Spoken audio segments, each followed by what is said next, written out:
எதுக்கு போராடுறீங்க, ஏன் போராடுறீங்கன்னு சொல்லணும்ல. அனுமதி மறுக்கப்பட்டிருக்கு, ஏன் மறுக்கிறீங்கன்னு கேள்வி இருக்குல்ல. எதுக்கு மறுக்கிறீங்க? நீங்க ஆளுநரை ஏத்து போராடுறதுக்கெல்லாம் யாருக்கிட்ட அனுமதி வாங்க? நீங்க பாட்டுக்கு எந்த இடத்துல வேணாலும் நின்று போராடுறீங்க. ஒரு கேள்வி தானே, பிரியாணி விற்கிறவன் அவனுக்கு ஒரு பின்புலம் இல்லை, அவனால எப்படி இவ்வளவு பெரிய வளாகத்துக்குள்ள போய் இது போன்ற செயலில் ஈடுபட முடிஞ்சது? நீங்க அதிமேதைகள் ஒரு கேள்வி கேட்கிறீங்க. அந்நேரத்தில் எதுக்கு ஒரு பொத்தையில் ஒரு பொம்பளை பிள்ளை போறா அப்படின்னு உங்களை எல்லாம் என்ன வச்சு எதை வச்சு அடிக்கலாம் சொல்லுங்க? எதிர்த்து ஆளுநர் எதிர்த்து நாங்க போராடுறோம், நீங்க ஏன் போராடுறீங்க? வலிமையான அதிகாரத்தை வச்சிருக்கிறீங்க, 40 நாடாளுமன்ற உறுப்பினரை வச்சிருக்கிறீங்க.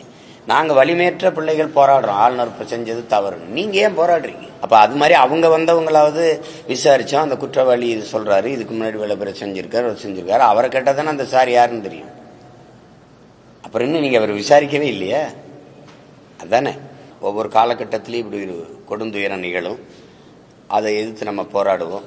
அப்புறம் இன்னொரு பிரச்சனை வரும்போது அதை விட்டுட்டு நம்ம அங்க நகருவோம், இதை மறைச்சிட்டு போயிடுவாங்க. இப்படிதான் நடக்குது.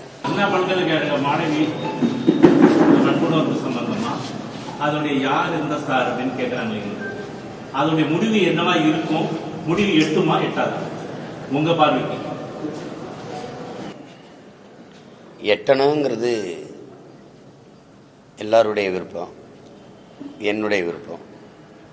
எட்டுமாங்கிறது ஒரு கேள்வி, அது பெருங்கேள்வியா இருக்கு. ஏன்னா இது மாதிரி பல வினாக்கள் அப்படியே விட இல்லாமல் இருக்குது. ஒவ்வொரு காலகட்டத்திலையும் இப்படி ஒரு கொடுந்துயரம் நிகழும், அதை எதிர்த்து நம்ம போராடுவோம். அப்புறம் இன்னொரு பிரச்சனை வரும்போது அதை விட்டுட்டு நம்ம அங்கே நகருவோம், இதை மறைச்சிட்டு போயிடுவாங்க. இப்படிதான் நடக்குது. அது கள்ளச்சாராய சாவா இருந்தாலும் சரி, தங்கை ஸ்ரீமதியுடைய கொலையா இருந்தாலும், அவருடைய சாவா இருக்கட்டும், எல்லாமே அப்படித்தானே கடத்தி விடப்படுது. பொள்ளாச்சி பாலியல் கூட்டு பாலியல் வன்கொடுமையில தங்கச்சிகள் அந்த துயரம் வரும்போது, ஸ்டெர்லைட்டு எதா இருந்தாலும் அப்படி சின்ன கொஞ்சம் அந்த நேரம் அப்புறம் கடத்தி வேற ஒரு பிரச்சனைக்கு திருப்பி விட்டுருவாங்க. இப்ப இது மத்தியில இருந்து விசாரணை குழு வருதுன்னாங்க. அது என்ன விசாரிச்சிருக்க, என்ன நகரும் இதுவரைக்கும் ஒரு தகவலும் இல்லை. அது வந்தவங்க தங்கச்சி பாதிக்கப்பட்ட தங்கச்சியுடைய வாக்குமூலத்தை அதை முதல் தகவல் அறிக்கையை எழுதி வெளியிட்டுட்டாங்க திருப்பி. உங்களுக்கு தெரியும், அது வலைத்தளம் இந்த இணையதளம் பழுதாயிடுச்சு, ஏதோ ஒரு காரணம் சொல்றாரு. அவருடைய குற்றவாளியினுடைய குற்றம் சாட்டப்பட்டவருடைய வாக்குமூலம் என்ன, அவர் எதுக்காக இப்படி பண்ணாரு, இது மாதிரி எவ்வளவு பண்ணிருக்காரு, என்ன அவர் பின்புலம், எந்த தகவலுமே இதுவரை வெளியில் வரலையே.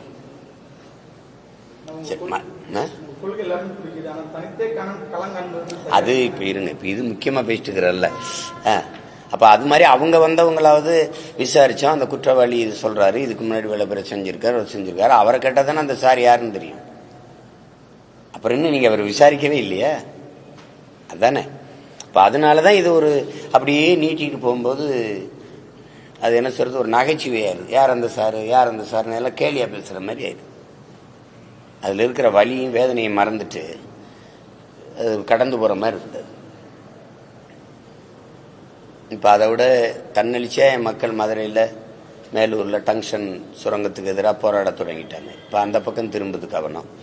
இவங்க வம்படியா ஆளுநரை எதிர்த்து போராடுறோன்ட்டு, எதிர்த்து ஆளுநரை எதிர்த்து நாங்க போராடுறோம், நீங்க ஏன் போராடுறீங்க? வலிமையான அதிகாரத்தை வச்சிருக்கிறீங்க, 40 நாடாளுமன்ற உறுப்பினரை வச்சிருக்கிறீங்க. நாங்க வலிமையற்ற பிள்ளைகள் போராடுறோம், ஆளுநர் செஞ்சது தவறுன்னு. நீங்க ஏன் போராடுறீங்க? நீங்க பேசினா எல்லா நடவடிக்கையும் நடக்குது. 39 உறுப்பினர் வச்சிருந்தீங்க, இப்ப 40 கூட ஒன்று வச்சிருக்கீங்க. நாடாளுமன்றத்தில் பேசி இந்த ஆளுநருடைய செயல்பாடுகளை நீங்க கண்டிக்கலாம், அதை இது பண்ணலாம். அது இன்னும் இப்படிலாம் ஒன்றும் நடக்கலையே. இவங்க போராடுறதுங்கிறதே அந்த போராட்டத்தை திசை திருப்ப தானே, இந்த மாதிரி பிரச்சனையிலிருந்து தப்பித்துக்கிறது தானே, வேற என்ன காரணம் இருக்க முடியும்? ஆளுநர் உரையில சார் அவங்க திமுக சட்டம் ஒழுங்கு தமிழ்நாட்டில் திமுக ஆட்சி சட்டம் ஒழுங்கு மிக சிறப்பாக இருக்கு, போதைப் பொருள் இல்லாத மாநிலமாக இருக்குன்னு சொல்லிட்டு ஆளுநர் உரையை சபாநாயகர் படிக்கும் போது அது அதை சட்டம்.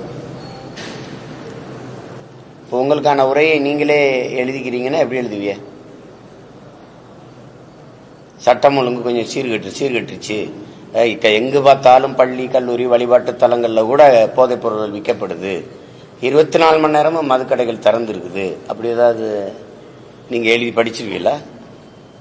அவ்வளவு தூய உள்ளத்தோடு ஆட்சி செய்யறவங்களா ஆளுகளா நீங்க? சொல்லுங்க. நீங்க எழுதி கொடுக்கறத அவர் படிக்கணும். அவர் பார்த்துட்டு இது என்னடா இது இவ்வளவு பொய் பேசணுமான்னு போயிட்டார். இப்ப இதே ஆளுநர் படிச்சிருந்தா நாங்கெல்லாம் என்ன நினைப்போம், நல்ல ஆளுநர் அப்படிதான் வச்சிருப்போம்.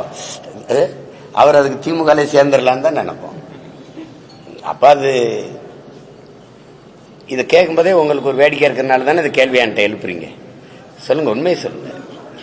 எல்லாருக்கும் தெரியும், தெருவுக்கு தெரு மதுக்கடைகள் எங்கும் போதைப் பொருள்கள் விற்கப்படுது. குறிப்பா பள்ளி கல்லூரி வளாகங்கள்ல அதிகமா விற்கப்படுது. வழிபாட்டு தலங்கள்லேயே விற்கப்படுது. விற்கப்படுதா இல்லையா அதை மட்டும் விற்கப்படுது. எல்லாருக்கும் கோபம் இருக்கு, தடுக்கிறதா யாருன்னு தெரியல. அப்ப அதை அவங்க அதெல்லாம் இல்லை, நாங்க நல்ல ஆட்சி கொடுக்குறோம் அப்படின்னு. முதல்ல 5000 பொங்கல்னாங்க, அப்புறம் 2500நாங்க, அப்புறம் 1000நாங்க, இப்ப 103 ரூபாய்க்கு வந்திருக்கு. வெறும் 3 ரூபாய்க்கு வர்றதுக்கு முன்னாடி நாங்க எந்திரிச்சு விழிச்சுக்கிறோம். இல்லைன்னா நெத்தியில 1 ரூபா பொட்டை வச்சு புதைச்சிட்டு போயிடுவான். இவ்வளவுதான் நடக்க போகுது. முதல்வரே சட்டமன்றத்தில் இது பெரும் கொடூரம் அப்படின்னு தான் ஒப்புதல் கொடுத்திருக்காரு. எது சட்டமன்றத்தில் இன்னைக்கு எது கொடூரம்? இந்த அண்ணாமலை தலைவர் மாணவி இந்த ஒரு வார்த்தையை சொல்றதுக்கு இந்த வார்த்தையை சொல்றதுக்கு எதுக்கு இவ்வளவு தாமதம்? அது பெருங்கொடூரம். உங்களுடைய செயல்பாடுகள் உயிரோடு இருக்கும்போது சோறு போடாம செத்தப்புறம் பால் ஊத்துற கதை மாதிரி இருக்குது. இது எப்படி? இது அந்த பாதிக்கப்பட்ட போது நீங்களோ துணை முதல்வரோ உட்கார்ந்து அது பெரிய வருந்தத்தக்கது, பெரிய கொடூர செயல் நடந்துருச்சு, இனிபோல் இது போல் நடக்காது, மாணவ பிள்ளைகள் அச்சமின்றி நீங்க கல்லூரிக்கு செல்லுங்கள், படிக்க செல்லுங்கள், பெற்றோர்கள் நீங்க அச்சமின்றி இருங்கள், உரிய பாதுகாப்பை அரசு கொடுக்கும், எடுக்கும், குற்றவாளிக்கு உரிய தண்டனையை பெற்றுக் கொடுக்கும், இது போன்ற குற்றங்கள் நிகழாமல் இது கண்காணிச்சு தடுக்கும். அப்படிலாம் ஒரு வார்த்தை வந்திருந்தா அவ்வளவு ஆறுதலா இருக்கும். அதை விட்டு இவ்வளவு காலம் கழிச்சு இவ்வளவு எதிர்ப்பு, இவ்வளவு போராட்டம், கொடுமையான நிகழ்வுன்னு தெரியுதுல. அப்ப போராட வரும்போது எங்க குறவழியை நெரிச்சிங்க, என்னை விடுங்க. அம்மா சௌமியா அன்புமணி என்ன பண்ணாங்க? அவங்கள கையை பிடிச்சி இழுத்துட்டு போறீங்க, வாங்கன்னா வண்டியில் ஏற மாட்டாங்களா? அவ்வளவு அநாகரிகமான தற்குறிகளா நாங்க? அதே மாதிரி தானே அவங்க குஷ்பு அவங்க தலைமையில போராடினவங்களை ஆட்டு தொட்டியில் போய் அடைக்கிறீங்க. என்னையாவது ஒரு மண்டபத்தில் அடைச்சிங்க. எதுக்கு போராடுறீங்க, ஏன் போராடுறீங்கன்னு சொல்லணும்ல. அனுமதி மறுக்கப்பட்டிருக்கு, ஏன் மறுக்கிறீங்கன்னு கேள்வி இருக்குல்ல. எதுக்கு மறுக்கிறீங்க? நீங்க ஆளுநரை ஏத்து போராடுறதுக்கெல்லாம் யாருக்கிட்ட அனுமதி வாங்க? நீங்க பாட்டுக்கு எந்த இடத்துல வேணாலும் நின்று போராடுறீங்க. ஆளுநர் செய்த செயலே எதிர்த்து போராடுற அளவிற்கு குற்றம் என்றால், இந்த பாதிக்கப்பட்ட தங்கச்சிக்கு நீதி கேட்டு போராடுறதுல எந்த வழியில குற்றம் கண்டுபிடிச்சீங்க?